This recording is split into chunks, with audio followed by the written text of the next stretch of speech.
Assalamualaikum warahmatullahi wabarakatuh. Innal hamdalillah nahmaduhu wa nasta'inuhu wa nastahdihi wa nastaghfiruh wa na'udzu billahi min shururi anfusina wa min sayyiati a'malina. Innahu may yahdihillahu fala mudilla lahu wa may yudlil fala hadiya lahu. Ashhadu wa nashhadu an la ilaha illallah wahdahu la syarika lahu wa nashhadu anna Muhammadan abduhu wa rasuluh.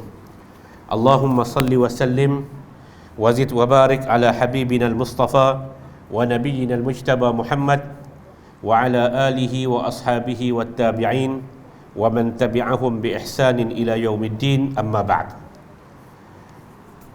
Masih dalam bab pada menyatakan kelebihan jihad, hadis yang ke-1317 dalam kitab Riyadhus Salihin bagi Imam An-Nawawi rahimahullahu ta'ala rahmatan wasi'ah. Hadis yang ke-1317, wa an Anas bin Malik radhiyallahu anhu qala ghaba ammi Anas bin Nadar an qital Badr faqala ya Rasulullah ghibtu an awwal qital qatalta al-musyrikin la inillahu ashhadani qital al-musyrikin la yariyanna Allahu ma asna'. Falamma kana yawmu Uhud inkashafa al-muslimun faqala inni Allahumma inni a'tadhiru ilayka mimma sana'a haula, yani ashabahu, wa abra'u ilayka mimma sana'a haula, yani al-musyrikin. Summa taqaddama fastaqbalahu Sa'd bin Mu'adh faqala ya Sa'd bin Mu'adh al-jannata wa rabbin nadar inni ajidu rihaha min duni Uhud. Qala Sa'd famastata'tu ya Rasulullah ma sana'.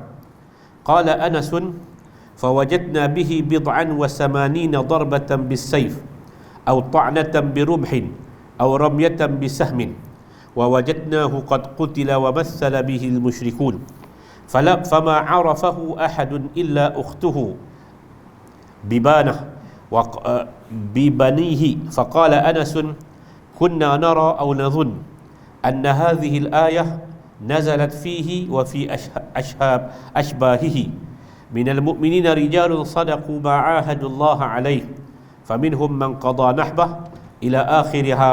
الأحزاب 23 متفق عليه وقد سبق في باب المجاهدة. Daripada Anas bin Malik radhiyallahu anhu katanya, bapa saudaraku Anas bin Nadar tak sempat menyertai peperangan Badar. Peperangan Badar adalah perang yang pertama yang berlaku pada bulan Ramadan tahun yang kedua hijrah. Lalu dia bertemu Nadar ni, Anas bin Nadar ni adalah seorang daripada Ansar. Dia juga adalah Al-Khazraji, dia orang Bani Khazraj. Dia jumpa, bila habis perang tu, dia jumpa dengan Nabi. Dia beritahu, ya Rasulullah, saya telah tidak menyertai perang yang pertama yang Tuan berperang dengan orang-orang musyrikin. Sekiranya Allah berikan ruang untuk saya menyaksikan peperangan dengan orang musyrikin, la yarayanna Allahu ma asna', nescaya Allah akan dapat melihat apa yang aku lakukan. Bukan dengan makna dia mencabar Allah, tapi dia nak sebut apa? Dia nak sebut kesungguhan dia. Kalau dia menyertai peperangan, apa-apa peperangan, maka nescaya Allah Ta'ala akan nampak tentang Allah Ta'ala akan membuktikan kepada Allah tentang kesungguhan dia di dalam berperang. Seperti mana ayat Rabbi inni wada'tuha unsa wallahu a'lamu bima wada'at wa laysa zakaru kal unsa. Maryam pernah menyebut, ibu Sayyidatina Maryam, dia pernah menyebut, ya Allah, sesungguhnya aku letakkan anakku ini seorang perempuan. Bukan dengan makna dia menentukan, tetapi dia mengharapkan. Demikianlah Anas bin Nadar pak menekan kepada Anas bin Malik. Dia kata, kalaulah Allah beri ruang untuk aku lihat peperangan dengan musyrikin, nescaya Allah akan melihat apa yang aku lakukan. Alhamdulillah. Falamma kana yauma Uhud, pada hari Uhud, hari peperangan Uhud. Perang Uhud ni berlaku pada tahun yang ke-3 Hijrah. Wankashafa al-muslimun, Ini adalah suasana yang berlaku di hujung. bila mereka meninggalkan Jabal Rumah, maka pada waktu itu orang Islam berselerak. Maka bangunlah Anas bin Nadar, dia kata, Allahumma inni a'taziru ilaika mimma sana'a haula. Ya Allah, saya berlepas diri denganmu dengan apa yang telah dilakukan oleh mereka itu, yakni sahabat. Wa abra'u ilaika mimma sana'a haula, dan saya juga berlepas diri daripada apa yang dilakukan oleh mereka itu, yakni orang musyrikin.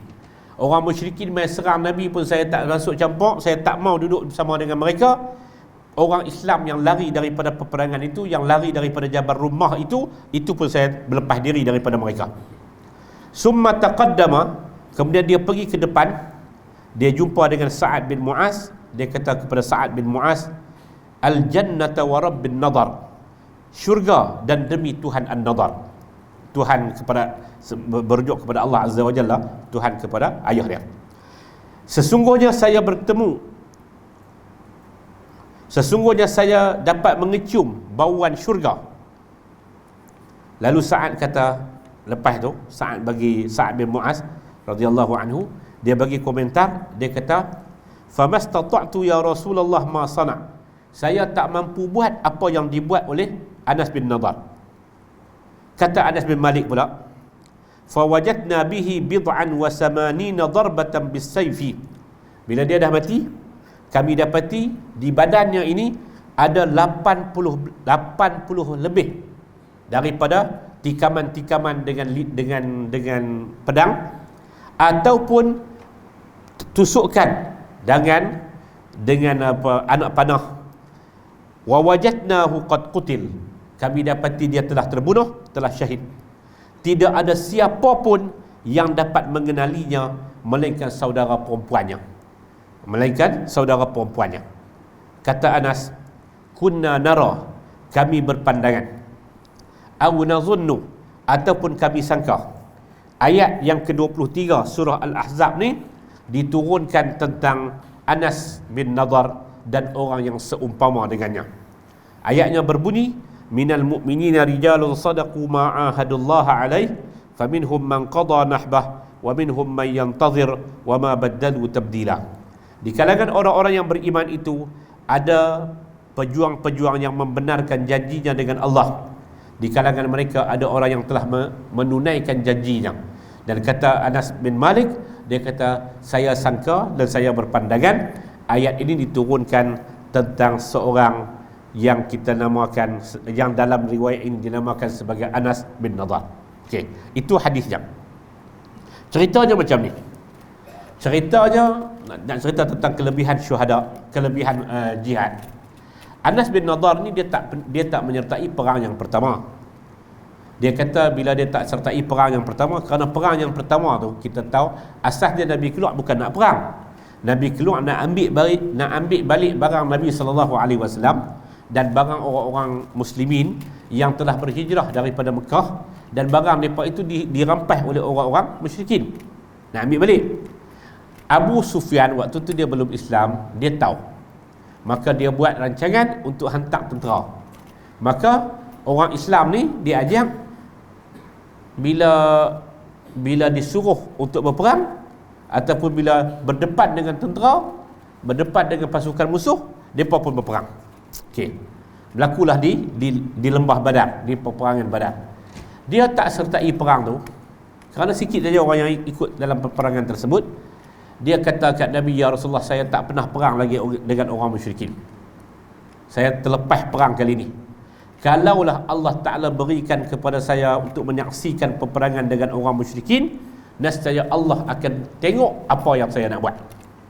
Dan bila perang tersebut, bila orang-orang muslimin yang disuruh untuk menjaga Jabal Rumah, bukit pemanah tu, mereka lari turun kerana tengok waktu tu dah menang.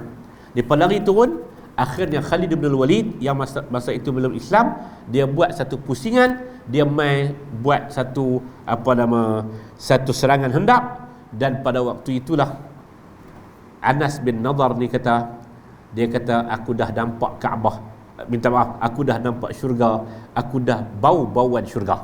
Maka dia pergi ke depan, dan bila dia ditemui sebagai syahid, tak ada orang boleh kenal dia. melainkan adik perempuan dia.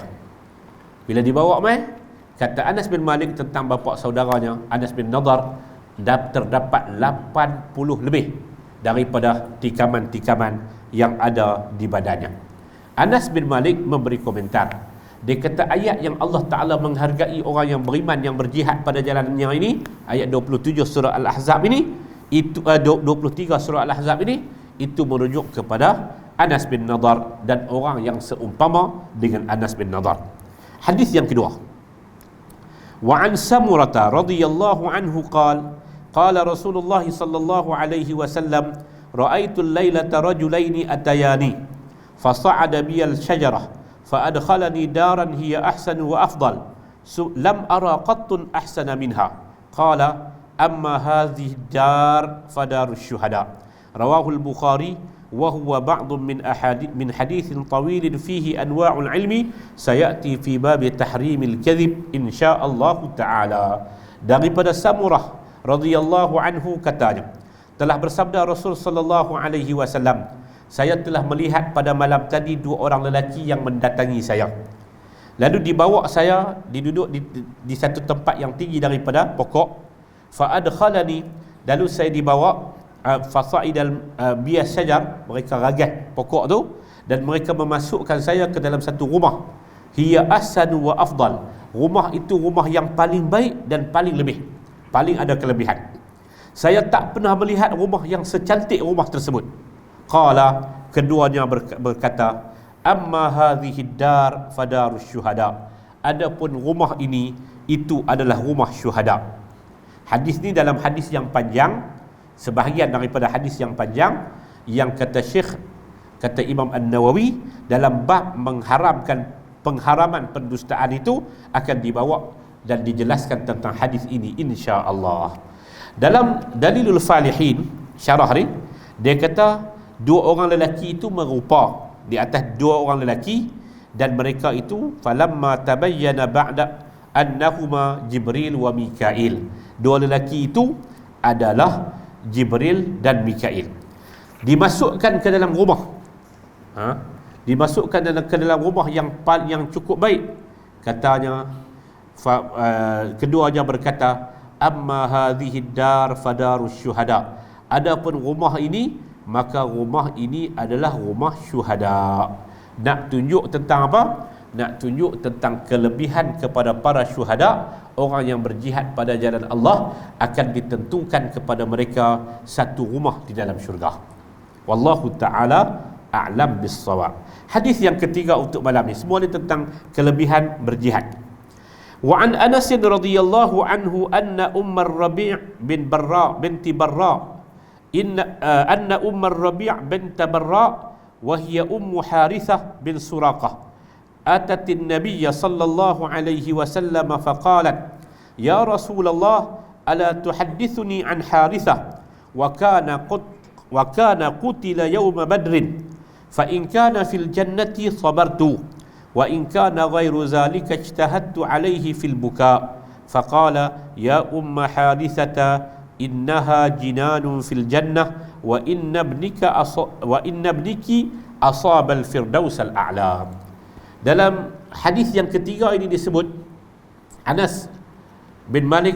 Anas dia kata, satu hari Ummur Rabi' binti Barra, dia datang bertemu dengan Nabi SAW. Dia ni adalah ibu kepada seorang yang bernama Harithah bin Suraqah. Harithah bin Suraqah ni bin Al-Haris bin Adi daripada Bani Adi. Dia ni dia terbunuh sebagai syahid dalam peperangan Badar.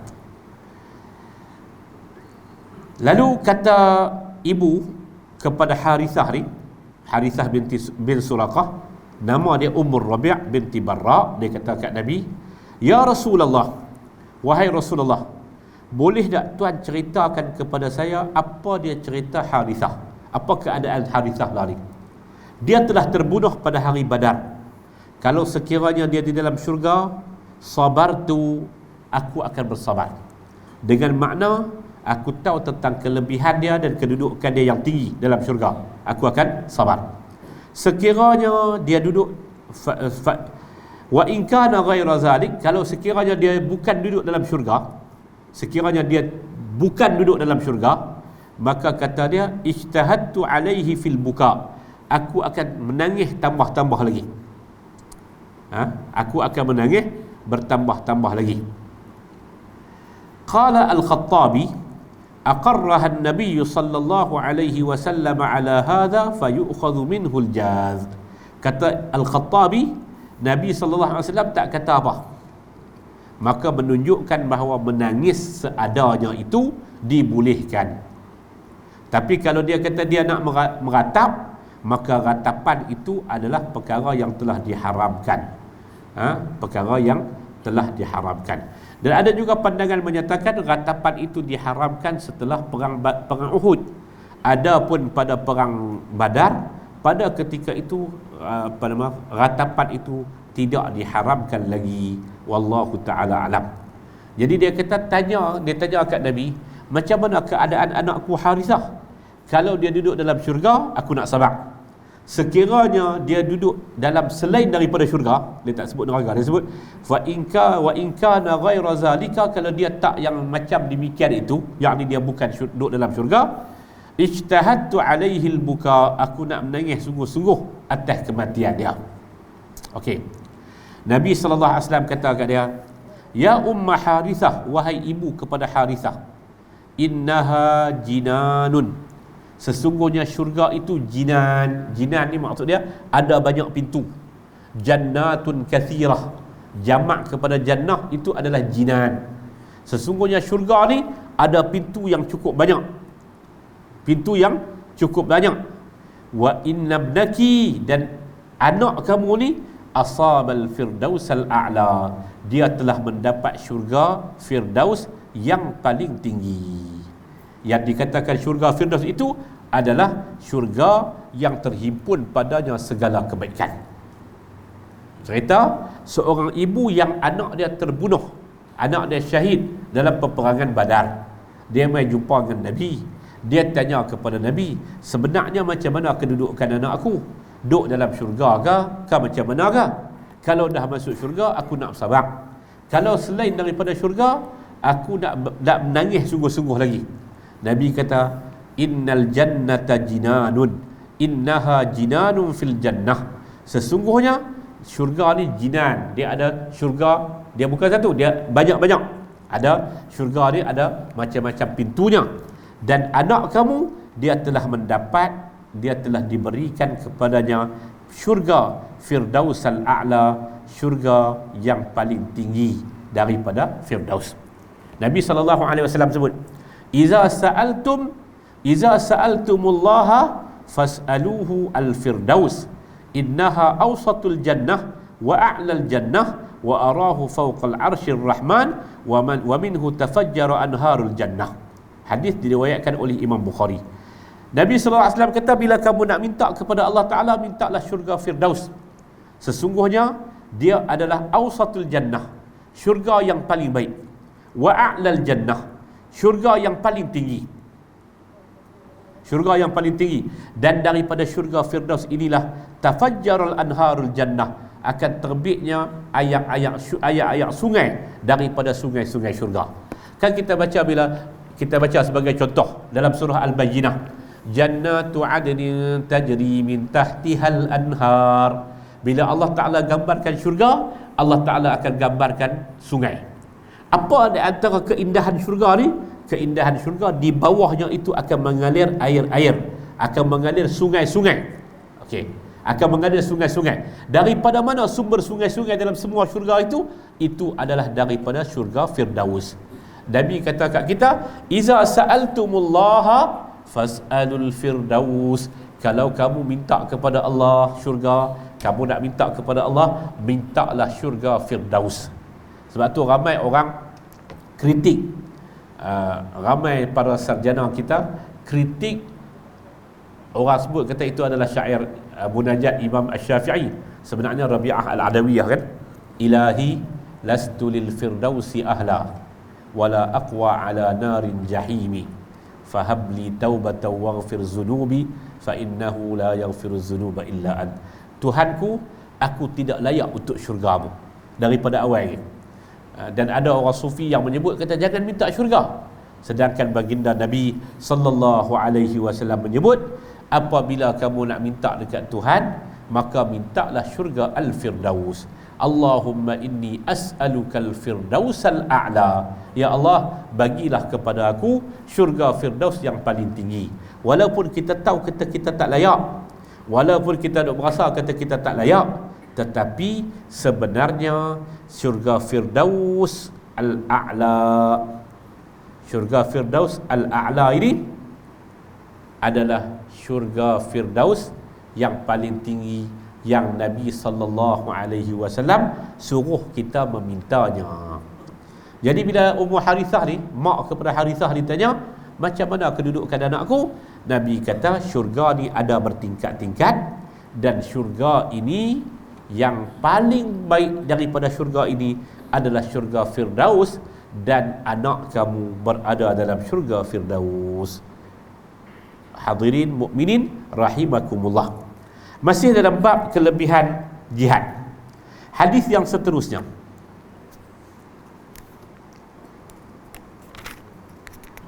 An Jabir bin Abdullah radhiyallahu anhuma qala ji'a bi abi ila an-nabiy sallallahu alaihi wasallam qad mussila bih fawudi'a baina yadayhi fadhahabtu akshifu an wajhihi fanahani qaumi faqala an-nabiy sallallahu alaihi wasallam ma zalatil malaikatu tudhilluhu bi ajnihatiha. Daripada Jabir bin Abdullah radhiyallahu anhuma, katanya saya mendatangkan kepada Nabi, saya membawa bapa saya kepada Nabi sallallahu alaihi wasallam, qad mussila bih, telah dimisalkan dengannya. Maksud dia apa? Dia sedang menghadapi saat sakit yang bersangkutan. Dia menghadapi saat sakit yang bersangkutan. Fa wada'ahu baina yadayhi, lalu diletakkan di hadapan Nabi sallallahu alaihi wasallam. Fa dhahabtu akshifu an wajhihi, aku pi nak tutup mukanya. Aku pi nak tutup mukanya. Ai mutawajji'an lahu mimma massala bihil kufar. Fanahani qaum, lalu kaum aku melarangnya. Maka Nabi sallallahu alaihi wasallam menyebut, ma zalatil malaikatu tudhilluhu bi ajnihatiha tashrifan lahu. Dan Nabi sallallahu alaihi wasallam sebut para malaikat telah menutupnya dengan ajnihatiha, dengan sayap-sayapnya, kerana sebagai kemuliaan kepada orang yang berjihad dalam perang. Dia peristiwa ni berlaku bila? Peristiwa ni berlaku pada hari Uhud. Pada hari Uhud, qad mussila. Dia hadapi saat yang hujung-hujung lah. Saat yang hujung-hujung dah. Waktu tu sakit, dah hujung-hujung nak syahid dah. Maka Nabi sallallahu alaihi wasallam kata tak apa, biar pihak masalah kaum depa ni baru Islam ni. Perang ni perang Uhud. Depa ni baru Islam tahun yang ketiga Hijrah. Dia kata tak apa, biar pi. Hak depa nak kata apa tu biar pi. Tapi Nabi kata sesungguhnya selama-lamanya malaikat telah menutupnya, memberikan bayangannya dengan bayangan sayap-sayap para malaikat sebagai kemuliaan kepadanya, yakni kepada orang yang berada dalam medan jihad. Wallahu ta'ala a'lam bis-shawab. Hadis yang seterusnya 1321. Wa an Sahl bin Hunayf anna Rasulullah sallallahu alaihi wasallam qala man sa'ala Allah ta'ala asy-syahadata bisidqin ballaghahu Allah manazil asy-syuhada wa imma ta'ala firashih. Ballaghahu Allahu manazil asy-syuhada wa imma ta'ala firashih. Daripada Sahal bin Hunayf radhiyallahu anhu katanya bahawa Nabi sallallahu alaihi wasallam bersabda, siapa yang meminta kepada Allah Subhanahu wa taala untuk mati syahid bisidqin, dengan benar, dia minta tu sungguh-sungguh. Bisidqin ay bisidqin fi soal, dia minta sungguh-sungguh. Kalau ada pun sebahagian orang minta doa tu, kadang-kadang dia tak perasan pun dia minta mati syahid, kan? Tuan-tuan, sambil-sambil duk garu belakang apa semua tu, tu imam doa, wa amitna bimauti syuhada, ya Allah matikanlah kami dengan mati syahid. Dia tak sedar apa pun, dia tak sedar habaq pun. Ada pun yang dikatakan minta dengan penuh jujur ini adalah orang yang minta dia sendiri minta. Bisidqin, ketika mana dia minta kat Tuhan tu, dia minta dengan betul-betul. Ballaghahu Allahu, Allah Ta'ala akan sampaikannya pada kedudukan manazil syuhada, pada kedudukan mati syahid. Wa imma ta'ala firashih, walaupun dia mati itu atas tempat tidur dia. Dia minta betul-betul untuk mati syahid, dia berusaha untuk mati syahid. Syahid ni dia ada kelebihan dan keutamaan dia yang cukup tinggi, tapi Allah Ta'ala tentukan dia tak mati syahid, dia tak mati dalam medan peperangan. Kalau macam tu, macam mana kedudukannya? Kedudukannya, kata Nabi sallallahu alaihi wasallam, ballaghahu Allahu manazil syuhada, dia akan dapat kedudukan para syuhada. Wa imma ta'ala firashih, walaupun dia mati di atas tempat tidur dia. Syarat dia apa? Bisidqin, dia minta tu dengan jujur, betul-betul dia minta itu dengan benar. Wa an Anas radhiyallahu anhu qala qala Rasulullah sallallahu alaihi wasallam, man talaba asy-syahadata sadiqan u'tiha wa lam tusibhu. Daripada Anas bin Malik radhiyallahu anhu katanya, telah bersabda Nabi sallallahu alaihi wasallam, siapa yang meminta syahadah, meminta syahid, sadiqan, dalam keadaan yang benar, dia seorang yang benar, u'tiyaha walau lam tusibhu, dia akan diberikan kepadanya walaupun dia tidak menyertai sebarang perang. Makna dia tak dapatlah apa yang dinamakan sebagai syahid. Dia kata apa? Walau lam tusibhu bi an lam yamut syahida, walaupun dia tak mati syahid, dia tak mati dalam peperangan, dia tak mati dalam keadaan dia berperang pada jalan Allah Subhanahu wa taala, walaupun macam tu, dia tetap dikira sebagai mati dia itu dianggap sebagai mati syahid. Itu yang disebut dalam hadis Nabi sallallahu alaihi wasallam. Okey. Hadis yang ke-1323, tinggal. Hadis yang ke-1324. Wa an Abdullah bin Abi Aufa radhiyallahu anhuma anna Rasulullah sallallahu alaihi wasallam fi ba'd ayyamihi allati laqiya fiha al-adu intadhara hatta malat asy-syams thumma qama fi an-nas faqala ya ayyuhan nas la tatamannaw liqa'a al-adu wasallallahu al-afiyah fa idza laqitumuhum fasbiru wa'lamu anna al-jannata tahta dhilalis suyuf thumma qala Allahumma munzilal kitab wa mujriyas sahab wa hazimal ahzab ihzimhum wansurna alaihim, muttafaqun alaih. Daripada Abdullah bin Abi Aufa bahawa Nabi sallallahu alaihi wasallam dalam beberapa hari, yakni dalam beberapa hari dia duk tunggu ataupun dia duk nak bertemu dengan musuh. Maksud dia dalam persiapan nak menghadapi musuh ni, intadhara hatta malatis syams, dia tunggu sampailah matahari itu gelincir sikit. Summa qama fin nas, maka dia berdiri memberikan pidato kepada manusia, kepada pasukannya. Dia kata, ya ayyuhan nas la tatamannaw liqa'al adu, wahai manusia, jangan kamu mengharapkan, jangan kamu berangan-angan untuk bertemu dengan musuh. Naha anhu lima fihi min al-i'timad ala quwwati nafsi war-rukun ilaiha wa zalika sababul fashli wal kasri. Nabi sallallahu alaihi wasallam larang tu pasal apa? Pasal supaya dia tak i'timad. Dia orang yang beriman ni, tentera yang beriman ni, dia tidak akan bergantung kepada kekuatan diri dia. Dia duk berasa kata kekuatan dia itu, persiapan dia itu cukup sempurna dah, menyebabkan dia akan menang. Sebab tu kata la tatamannaw liqa'al adu, jangan kamu mengharapkan untuk bertemu dengan musuh kamu. Jangan harap untuk bertemu dengan musuh. Pasal apa Nabi larang tu? Larang tu pasal apa? Supaya tak ada perasaan i'timad kepada persiapan yang mereka buat. Jangan duk berasa cederong kepada persiapan yang mereka buat, kerana kononnya itulah penyebab kepada mereka ini berjaya. Nabi kata begitu. Itu syarah.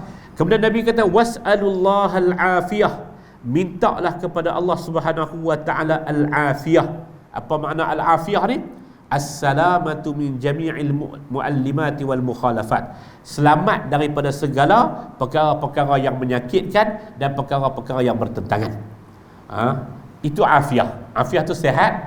Sehat tu sehat. Kemudian al-afiyah. Al-afiyah ni selamat daripada segala perkara yang menjadi penyebab kepada kekalahan, perkara yang menyakitkan dan sebagainya.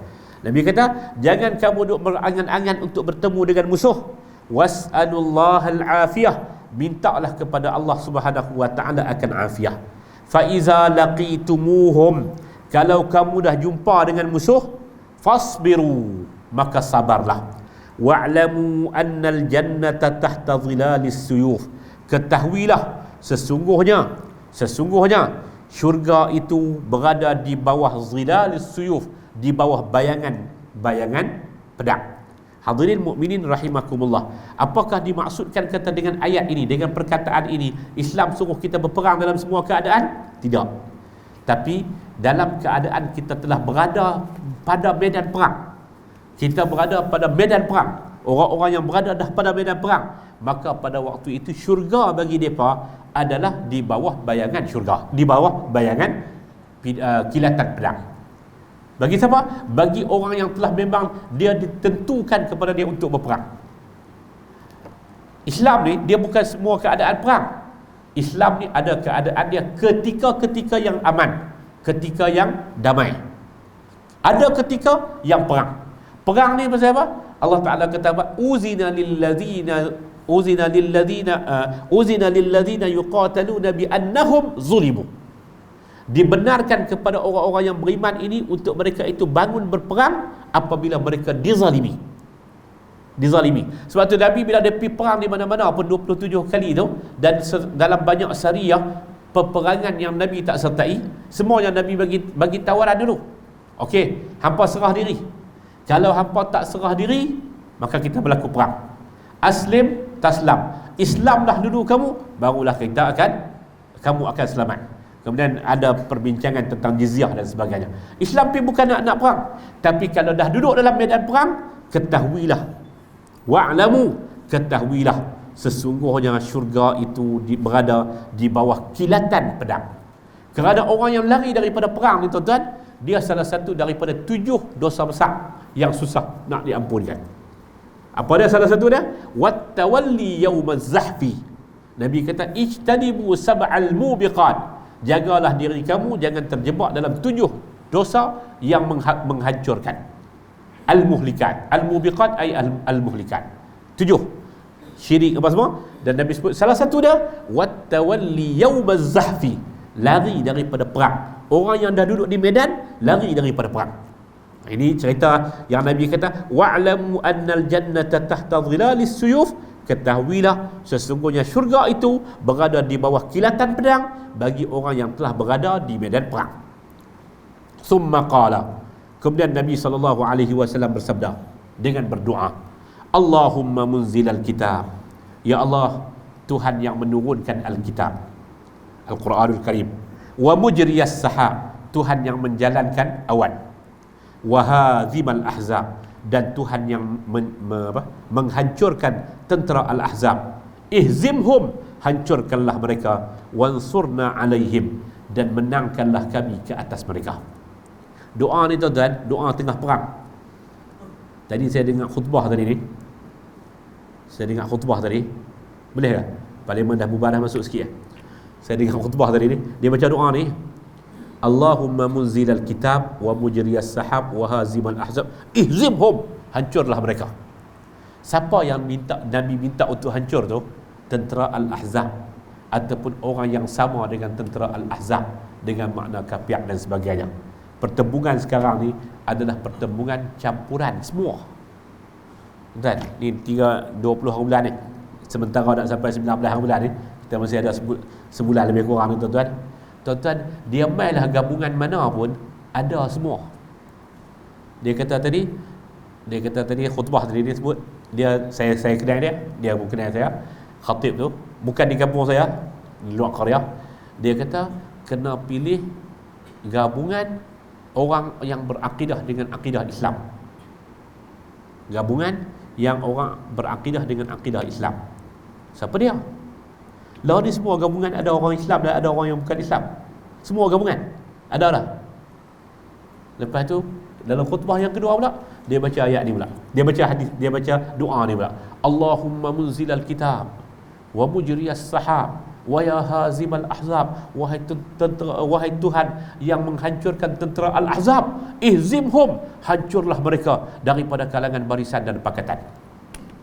Makna dia hak mana? Dia hak perikatan. Oh kacau tuan-tuan. Doa ketika perang. Perang tu adalah pertembungan di antara kelompok yang satu yang ada iman dengan kelompok yang tidak ada iman. Itu cerita dia. Jadi dia nak pasang doa tu bagi kena jugalah. Nak minta ya Allah bantulah kami pasal pada zon kami yang paling benar. Silakan. Sebab siapa-siapa pun dia akan zon. Dia pegang tu kerana dia zon, kerana dia sangka kata dia pegang tu paling benar. Tuan-tuan, 20 tahun dah kuliah di masjid ni, tak pernah sebut guru ni. Tak pernah sebut guru ni. Patah balik. Jadi tuan-tuan dan puan-puan yang saya hormati sekalian, Allahumma munzilal kitab, doa ni doa yang Nabi SAW sebut dalam suasana perang. Dan siapa yang dihadapi oleh Nabi itu? Yang dihadapi oleh baginda Nabi sallallahu alaihi wasallam itu adalah orang-orang yang tidak beriman. Tapi tuan-tuan tengok, di zaman Nabi tak berlaku pertembungan di kalangan orang-orang yang beriman, sama-sama ada iman, tak. Tapi lepas zaman Nabi, zaman Ali berlaku. Kan berlaku dalam Siffin dan juga Jamal. Kan? Berlaku. Waktu itulah kita tengok ayat yang disebut dalam surah Al-Hujurat tu. Wa in ta'ifatani minal mu'minina iqtatalu fa aslihu bainahuma fa in baghat ihdahuma 'ala al-ukhra faqatilul lati tabghi hatta tafi'a ila amrillah.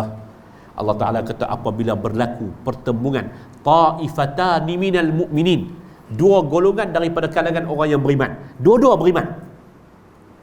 Tuan-tuan, takkan kita nak kata Aisyah tak beriman?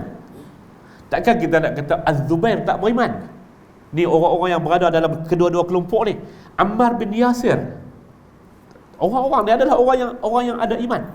Allah Ta'ala kata apabila berlaku pertembungan di antara orang yang beriman, wa in ta'ifatani minal mu'minina taqtatalu fa aslihu bainahuma, kamu kena ada orang yang pergi lakukan islah di antara keduanya, damai antara keduanya. Fa in baghat ihdahuma 'ala al-ukhra, kalaulah salah satu daripada kedua pihak itu tak mau, enggan untuk damai, faqatilul lati tabghi, maka perangilah orang-orang yang buruh itu, orang-orang yang enggan itu. Tuan-tuan, itu ayat tu asas ataupun ayat yang Allah Ta'ala bagi tahu kalau berlaku pertembungan sesama Islam, sesama orang yang beriman. Zaman Ali berlaku, bila habis peperangan, orang main tanya, sahabat-sahabat penyokong Saidina Ali ni main tanya. Kita tengok dia punya akhlak yang diajar kepada Ali. Orang tanya kepada Ali, musyrikuhum, puak-puak ni musyrik kan ni? Puak-puak yang lawan dengan kita ni. Ali kata apa? Hum minasyirki farru, depa ni lari daripada syirik, depa tak buat syirik. Generasi sahabat tuan-tuan, sebahagian daripada mereka itu yang terlibat dalam Siffin dan Jamal itu, dalam Jamal khususnya, adalah generasi sahabat. Takkan mereka itu musyrik? Bila ditanya kepada Sayyidina Ali, musyrikuhum, apakah mereka itu orang musyrik? Sayyidina Ali kata, tak. Hum minasyirki farru, mereka ni lari daripada syirik, mereka tak mau syirik. Munafiquhum, kalau macam tu boleh jadi mereka ni munafik. Sayyidina Ali kata, tak. Al-munafiqun la yadhkuruna Allah illa qalila, orang munafik tak ingat Allah melainkan sedikit, tapi mereka ni orang yang ingat Allah banyak. Lalu ditanya kepada Sayyidina Ali, izan famanhum, kalau macam tu mereka ni siapa? Sayyidina Ali, tuan-tuan tengok jawapan Sayyidina Ali dalam pertembungan antara sesama orang yang beriman, sama-sama orang yang mengucap. Dan pertembungan waktu tu bukan pertembungan di kota Undi tak. Pertembungan pada ketika itu adalah pertembungan di Medan. Sayyidina Ali kata apa? Sayyidina Ali kata, hum ikhwanuna, depa tu adalah adik-beradik kita, saudara mara kita. Depa tu adik-beradik kita, saudara mara kita, orang Islam macam kita. Alladzina, yang mereka itu telah bersikap bagau alaina, depa berlebihan ke atas kita. Pada pandangan depa tu yang betul. Sayyidina Ali tak kata musyrik, Sayyidina Ali tak kata munafik, Sayyidina Ali tak kata depa tu ahli neraka, Sayyidina Ali tak kata tu semua. Tapi Sayyidina Ali kata apa? Depa ni adalah orang Islam. Pasal pertemuan antara manusia ni tetap dia akan berlaku ketidakpuasan hati di kalangan manusia. Maka tuan-tuan, saya sebut, dia ada 3-4 kali Jumaat lagi ni, ada 4 kali Jumaat lagi, akan keluar lagi ayat-ayat yang seumpama ini boleh jadi, doa-doa yang seumpama ini. Dia tak kira barisan ke, perikatan ke, pakatan ke, mana-mana salah satu. Semua itu adalah parti politik. Dan mereka semua tu adalah orang yang ada pandangan politik. Mereka pilih masalah siapa betul hak tu perbincangan pada medan mereka. Cuma hak nak sebutnya, janganlah duk pi ambil hadis, duk pi ambil ayat-ayat Allahumma ya munzilal kitab wa ya mujriyas sahab ihzimhum, hancurkanlah mereka itu ya Allah, sebagaimana kamu telah hancurkan orang-orang Ahzab. Tuan-tuan, kalau kata barisan baca doa tu, ihzimhum, hancurkan mereka itu, iaitulah geng pakatan dengan geng perikatan. Perikatan pula baca ihzimhum, celaru tuan-tuan. Pemikiran manusia akan jadi cukup celaru. Bahaya kalau kita pergi ambil nas-nas yang berkaitan dengan ketika perang, pertembungan di antara Muslim dan kafir dibawa masuk kepada kita. Dalam pertembungan kita adalah pertembungan sebenarnya pertandingan persaudaraan, dan sudah tentulah ada satu pihak daripada kalangan mana-mana pihak itu yang ada hujah yang cukup besar. Minta maaf tuan-tuan, lebih kurang tak ada kimping kat siapa-siapa, tak ada kimping kat siapa-siapa. Cuma kita nak sebut kata keperluan untuk kita berhati-hati dalam keadaan yang seumpama ini. Nabi sallallahu alaihi wasallam sebut, Allahumma munzilal kitab wa mujriyas sahab wa hazimal ahzab ihzimhum wansurna alaihim. Ya Allah, Tuhan yang menurunkan kitab, Tuhan yang menjalankan awan, Tuhan yang telah menghancurkan tentera Ahzab, hancurkanlah mereka dan menangkanlah kami ke atas mereka. Mereka ni dirujuk kepada orang musyrik, dirujuk kepada orang musyrik. Tuan-tuan hadirin mukminin, hadis yang terakhir untuk malam ni, hadis yang ke-1325, wa an Sahl bin Sa'd radhiyallahu anhu qala Rasulullah sallallahu alaihi wasallam, thintani la turaddan aw qallama turaddan, ad-du'a'u 'inda an-nida'i wa 'inda al-ba'si hina yulhimu ba'duhum ba'dha. Hadis diriwayatkan oleh Imam Abu Dawud dalam kitab Al-Jihadnya, dalam kitab jihad, dalam kitab Abu Dawud dalam bab jihadnya. Daripada Sahal bin Sa'ad Al-Ansari radhiyallahu anhu katanya, Nabi sallallahu alaihi wasallam bersabda, da'watan, dua doa, la taruddan au qallama taruddan, dia dua doa ni tidak akan ditolak ataupun sedikit sangat ditolak. Iaitulah doa yang pertamanya adalah doa ad-du'a'u 'indan nida, doa ketika mana azan, yakni doa mengiringi azan, doa lepas azan itulah doa selepas azan, yang Nabi sallallahu alaihi wasallam sebut dalam sepotong hadisnya. Nabi kata, apabila kamu dengar nida azan, faqulu misla ma qala al-muadzin, maka berkatalah kamu macam mana muadzin tu berkata, summa sallu alayya, kemudian bersalawatlah kepada aku, jawab azan tu. Yang keduanya, selawatlah ke atasku. Kemudian yang ketiganya, summa saluliyal wasilah, kemudian mintalah kepada Allah Subhanahu wa taala supaya Allah Subhanahu wa taala bagikan kepada aku al-wasilah. Fa innaha manzilatun fil jannah, sesungguhnya kedudukan wasilah ini adalah kedudukan yang paling tinggi dalam syurga. Siapa yang buat 3 step ni, 3 perkara ini, wajabat lahu syafaati, wajiblah bagi dia dapat syafaat aku. Jawab azan, salawat kepada Nabi dengan salawat Ibrahimiyah, Kemudian yang ketiganya, minta supaya Allah bagi al-wasilah.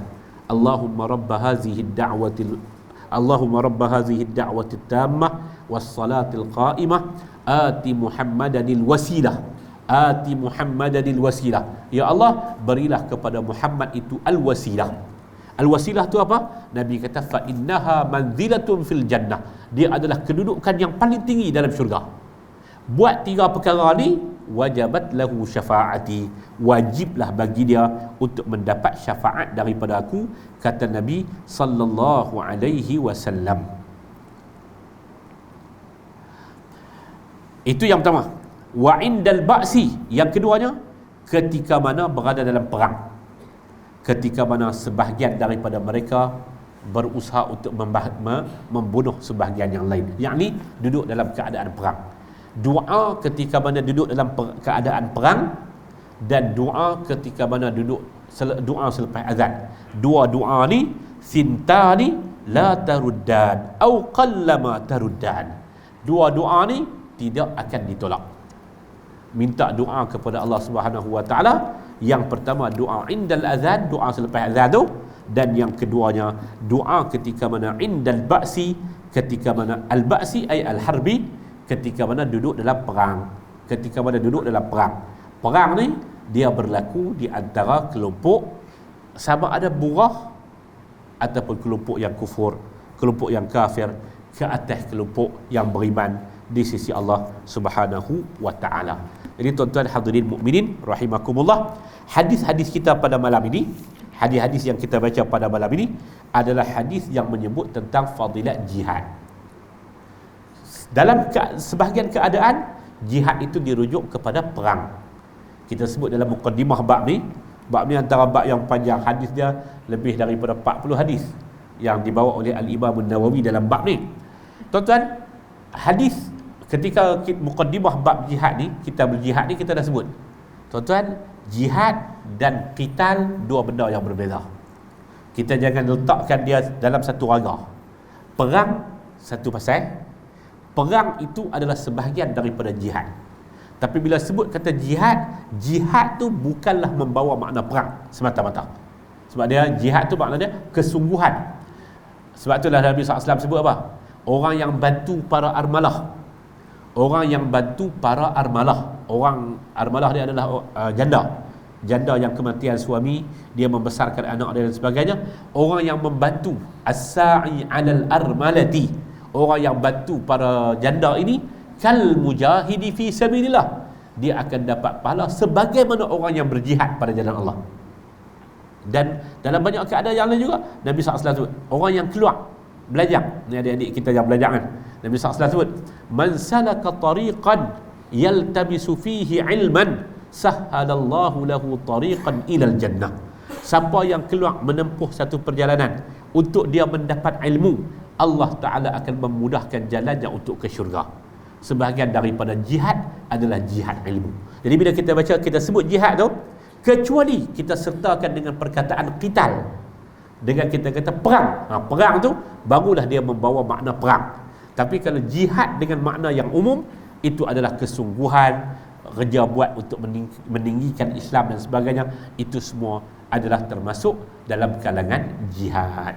Jadi semua ni, hadis-hadis ni, hadis yang menyebut tentang kelebihan jihad, dan dalam beberapa keadaan dia merujuk kepada jihad qital, jihad berperang pada jalan Allah Subhanahu wa taala. Berjuang untuk kehidupan dan menghidupkan orang lain, memberikan kehidupan kepada orang lain juga, itu juga sebahagian daripada jihad. Jihad ilmu, menyebarkan ilmu dan sebagainya, semua itu adalah sebahagian daripada jihad pada jalan Allah Qadi Rabbul Izzati wal Jalal. Meniaga dan sebagainya, itu juga mudah-mudahan dia termasuk dalam kalangan jihad. Bersungguh-sungguh buat kerja untuk memberikan kehidupan dan memakmurkan muka bumi ini dengan cara yang tepat. Kan? Berniaga lah, berniaga apa semua. Termasuklah berniaga repuk lekor, yang haram makan masuk neraka. Ini mudah-mudahan ada manfaatnya. Akhir-akhir itu bukan saya kata, orang lain kata. Orang lain kata, ada orang tanya dia apa hukum makan repuk lekor. Dia kata hukum makan repuk lekor tu adalah haram Pasal dia proses rupuk lekor tu sekali dengan darah-darah dan sebagainya. Dan bila haram ni, semua darah, semua daging yang tumbuh daripada hasil yang haram, tempatnya adalah dalam neraka. Dia nak kata melaka ke neraka, wallahualam, tapi terkeluar daripada mulut dia adalah neraka. Tajuk tu bagi orang lain lulah. Mudah-mudahan ada manfaatnya, mudah-mudahan ada barakahnya, mudah-mudahan Allah Ta'ala rahmati kita bersama. Wa sallallahu ala nabiyyina Muhammad walhamdulillahi rabbil alamin. Subhanakallahumma wa bihamdika ashhadu an la ilaha illa anta astaghfiruka wa atubu ilaik. Wassalamu alaikum warahmatullahi wabarakatuh.